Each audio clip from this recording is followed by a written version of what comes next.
I actually got a hotel on the first night, which I had convinced myself that I was going to camp for like the first 7 days. And then the first night I got rained on so hard, I was soaking wet. And I honestly couldn't drive anymore in the rain because it got so bad that I was worried about my bike.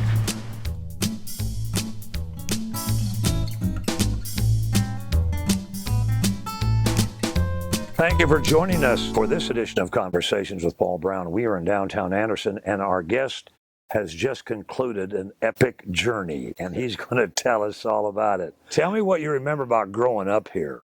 I loved growing up here. Growing up in Anderson allowed me to have a really close-knit group of friends, as well as, having a close-knit family. We were always out doing stuff. I felt really involved with my community growing up here, but it also gave me a desire to break out of that and kind of explore the country more. You have how many siblings? Just one sibling, my sister Mackenzie. Your dad does what? He is in building and codes at Anderson County. How long has he been there? He's been there since, as far as I can remember, he's been working there. He loves his job, and everyone at that office, it seems. And your mom? She's a nurse at cardiac rehab. And from the beginning, you and your family would do crazy things? Oh, absolutely. We grew up just outdoors all the time. I think that kind of, really spurred me to want to do this trip, is growing up in a family that were constantly outside, constantly camping, hiking. I always say my mom is one of the most adventurous people I know.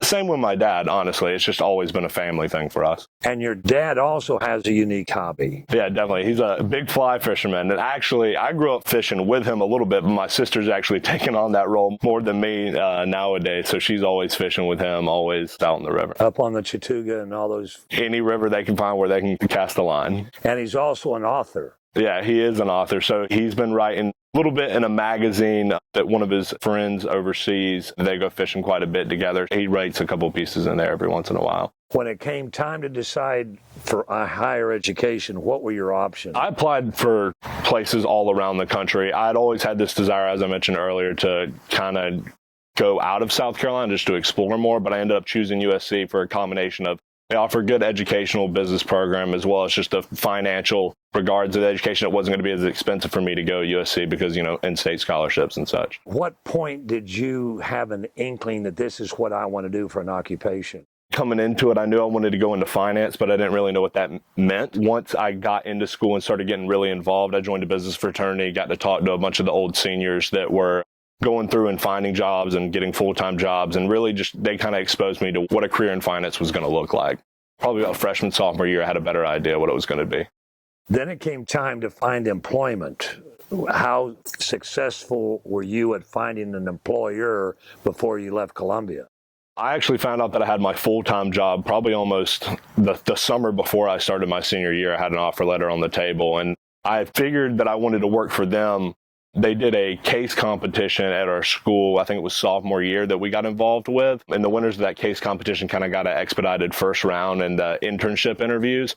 And so we ended up winning that case competition, competing against all the other business fraternities. And that just kind of exposed me to the company I'm going to work for more and more. And it just kind of spiraled out from there. And it is what? Ernst & Young. And you're moving from one coast to the left coast. I am. So I'm moving out to Orange County, California. All right. You graduate during COVID. What was that like? It was a bit weird taking all my classes online for my senior year, but once again, it's just an adjustment you have to do. But then when graduation came around, we were lucky enough to be the first class that actually got to have a real graduation. So instead of handshakes, we did fist bumps, but at least it was a graduation.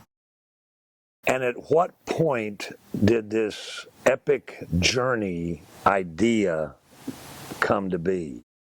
I think I wanted to do it my entire life. I kind of always thought about doing something big, whether that be go abroad or just to travel the country. I wasn't really sure. But then when COVID hit and I had the opportunity to buy my bike, I knew almost instantaneously once I got used to riding it that I want to ride this bike across the country. I honestly didn't plan it all that much beforehand. Like I think a week or two before I finally sat down and said, okay, this is where I want to go. But I always had in the back of my head, it's what I wanted to do. It starts with a motorcycle. Tell me what bike this is and how you came about to get it.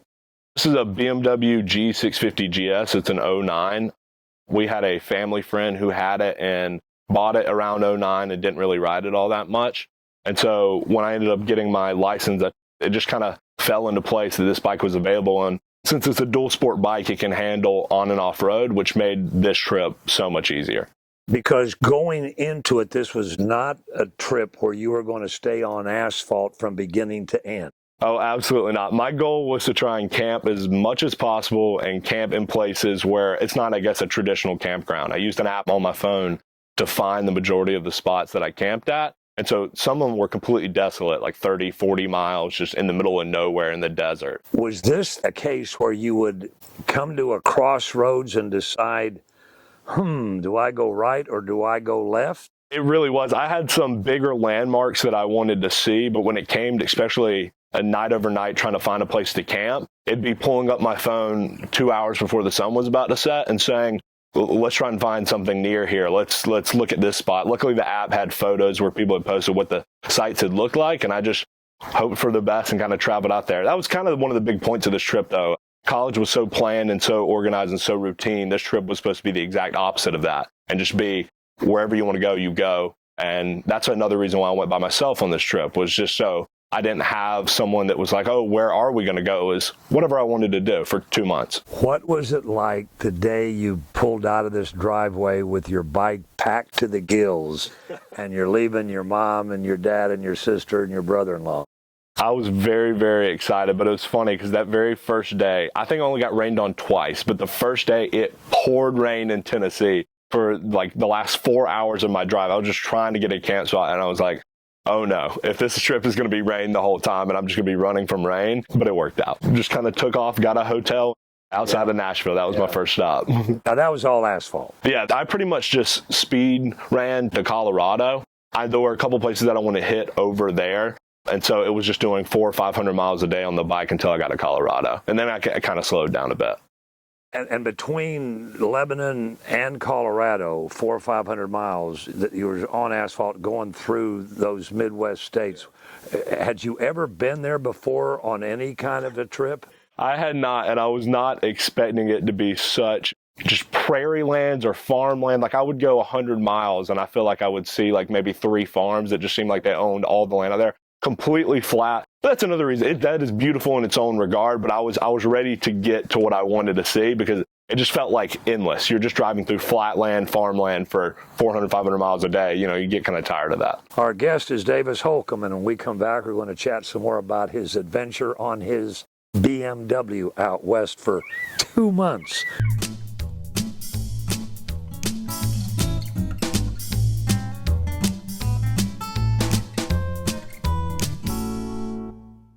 You finally get to Colorado after going through farmland and prairie lands. When you see the Colorado state sign, what are you feeling?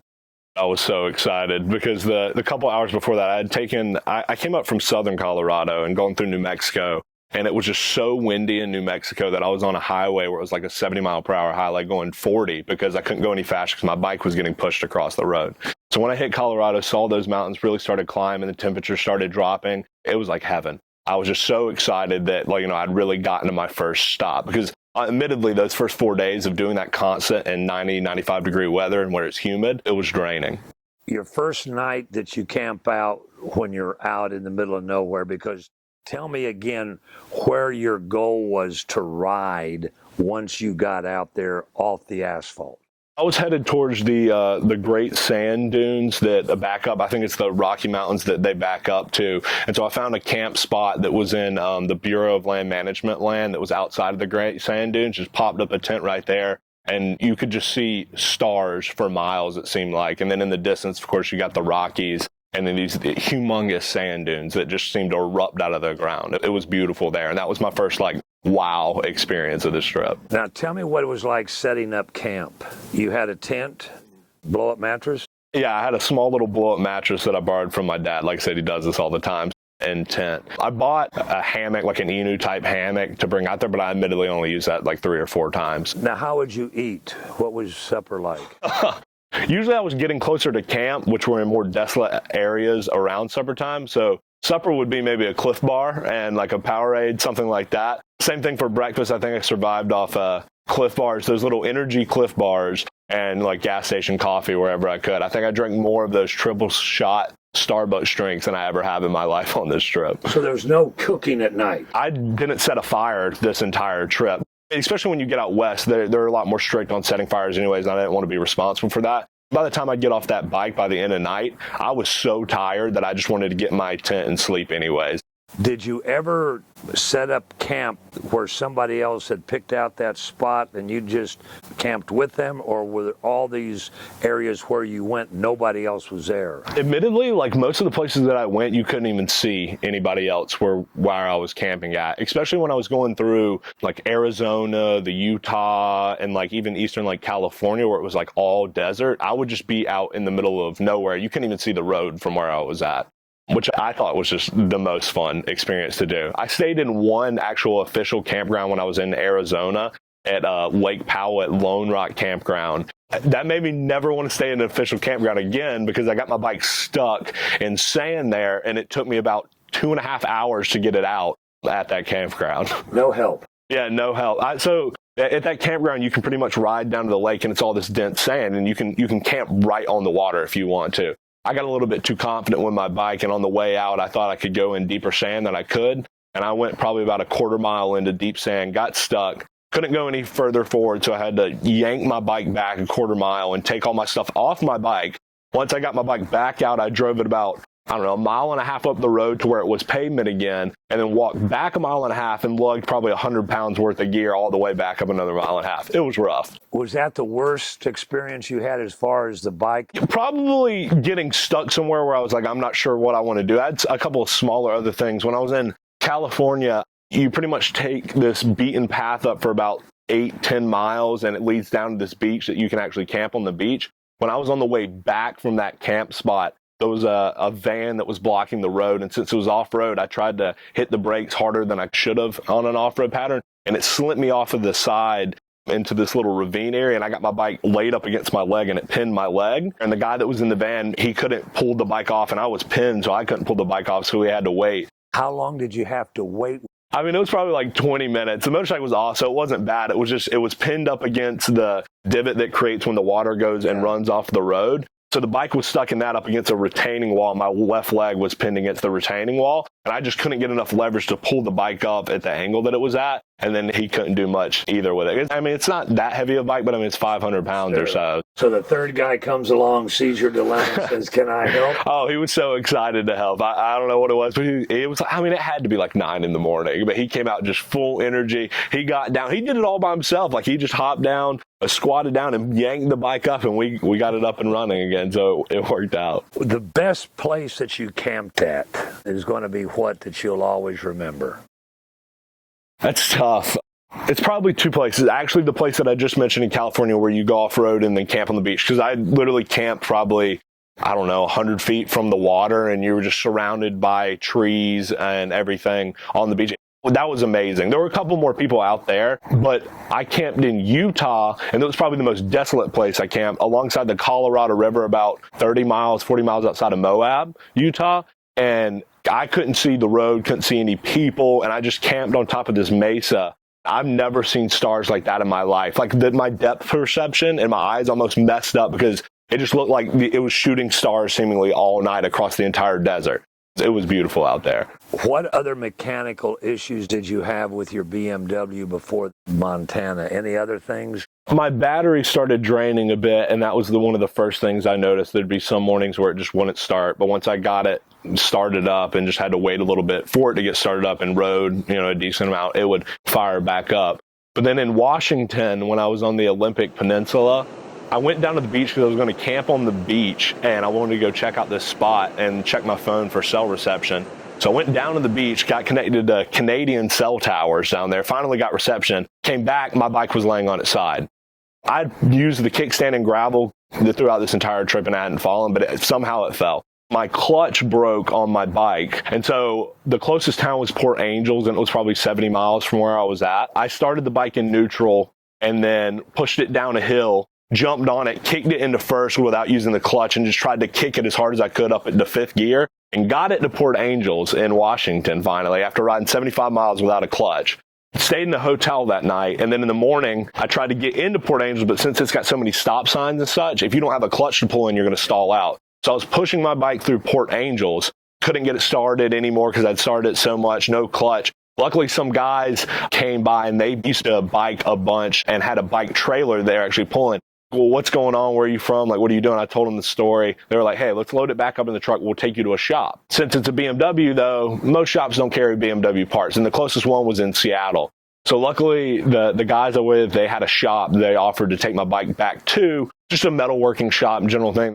They decided we can make something. So that's what we did. We made a clutch out of an old bolt, the small base of my clutch that had snapped. We just strapped the bolt in JB Weld, put a little hole in the base where the portion had snapped off, put the screw in there, and it worked. It got me to Seattle. I rode with a screw sticking out of my bike for probably, I don't know, like 100 miles to Seattle or whatever. So that was really the only other big issue. And then you got to Seattle and got everything fixed? I got to Seattle. I had ordered a clutch the day before. They ordered the wrong clutch, so I had to camp outside of Seattle. So I had to drive, 30 miles outside of Seattle and then drive back in the morning. Got the right clutch the morning after, installed that, and I ordered an oil change kit from them because I was going to change the oil finally because I was going to do another 2,500 miles back home. So then I drove 60 miles north of Seattle because I was going to stay in a hotel that night. Then changed my oil in a Motel 6 parking lot with just the tools that I had with me, and it worked out. And come to find out, they ordered me the wrong oil filter as well. I opened up the oil filter housing and everything to change out the oil filter and noticed this probably isn't going to fit. And it comes to find out they gave me the wrong oil filter for it as well as the wrong clutch originally. It was a whole ordeal, so I just threw the old oil filter back in there and kind of hope for the best on it for the rest of the trip. Now that you've got all that taken care of, you've got to come all the way across the country back to Anderson, South Carolina. Yeah, it was a big task ahead of me, but I figured, I got that portion of it fixed. But since it delayed me a couple of days, I just decided I was just going to head home. So I leave Seattle, go through the North Cascades Highway, go through Idaho, eventually get to Montana. That took about 2 days to do that. And so I was about 30 minutes outside of my camp spot, and I'm on the highway where it's 80 miles per hour in Montana. Their highway is the speed limit. I noticed my bike kind of jump, and I'm like, oh, Lord, what is that feeling? So I pull off on the side of the highway, and I look down, and two of the bearings that are in my chain had busted out. So I realized that I probably shouldn't ride another 2,000 miles on a busted out chain. I drive back probably another 30 miles back to Missoula, Montana. Stopped there, and I stayed there for a night and was waiting for a shop to open up. So I called the shop in the morning. I'm like, is there any way you can get a sprocket and chain in for this bike? I told them the situation. They were like, yeah, we can help you out. We'll work on it.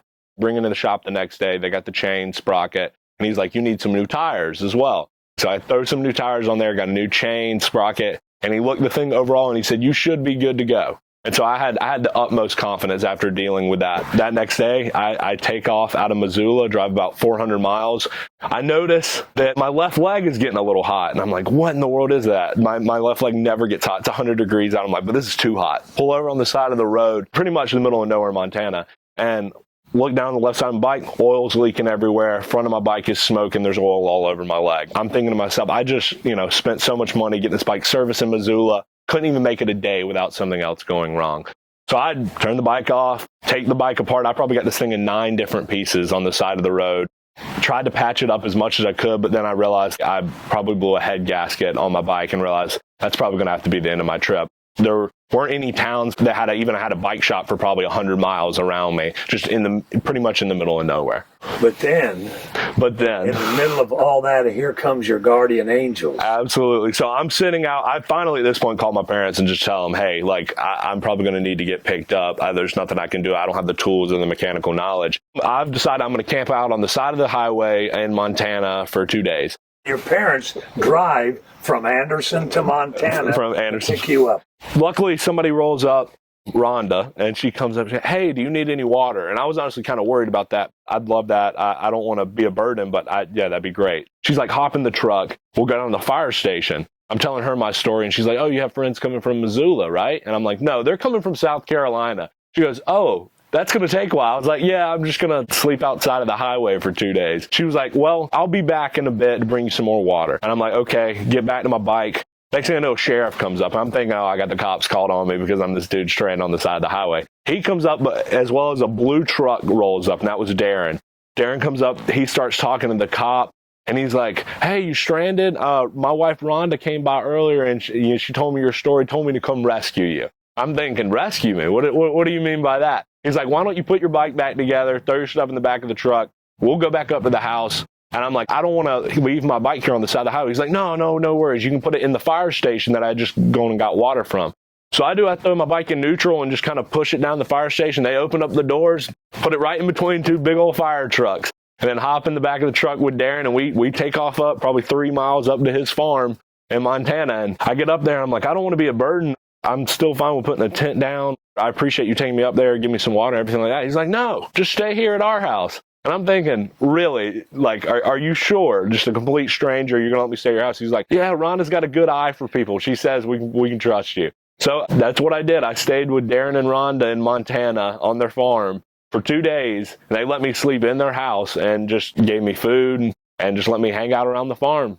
I didn't want to just be sitting around in their farm not offering help. So I told them, anything you need me to do, anything you need me to help out with, like, I will. And I admittedly didn't have too much for me to do, but anything that I could, I told them I'd help with. And honestly, amazing experience. Got to talk with them for 2 days because they pretty much live off the land up there. They repair boats up there, but and are also volunteer firefighters and EMS. And so they're pretty much there all the time. So we just hung out all day, did a little bit of work around the farm. I was amazed by the amount of trust that they put in a random individual, but thank God that they did, because they really did save me. It was 100 degrees out there. What was it like when your mom and dad rolled up? Well, it's funny because they told me they were going to come in about 4:30 in the morning. So I told them I don't want to stay at the house because I didn't want to wake them up. I ended up going down to the fire station, and Darren was like, hey, why don't you just sleep in the fire station? I was like, are you sure? And so he let me sleep in the fire station, and the parents came, opened the fire station doors. They were like, where are you? Like, what are you doing out here? But we rolled the bike up, threw it in the back of the truck, and headed back down to town. So. And came back to Anderson. Yep, it was about a 32-hour drive from Montana there. So my parents had done 32 there and then 32 back. We didn't stay in a hotel. We just alternated driving and slept in the back of the truck. Would you do it again? I absolutely would do it again. Hopefully, with less mechanical issues. But the trip was amazing. I'd recommend it to anyone to do something like that. Like, seeing that amount of the country was amazing. Our guest has been Davis Holcombe. We want to thank him for sharing his epic story with us. It's a great motorcycle ride story, and I'm glad you made it back, and I'm glad that you had people out there that recognized a boy from Anderson. Absolutely. Well, I appreciate you having me today. We want to thank Davis for sharing his story with us before he heads out to California, and we would invite all of you to be back with us for our next edition of Conversations with Paul Brown. Until then, take care, everybody.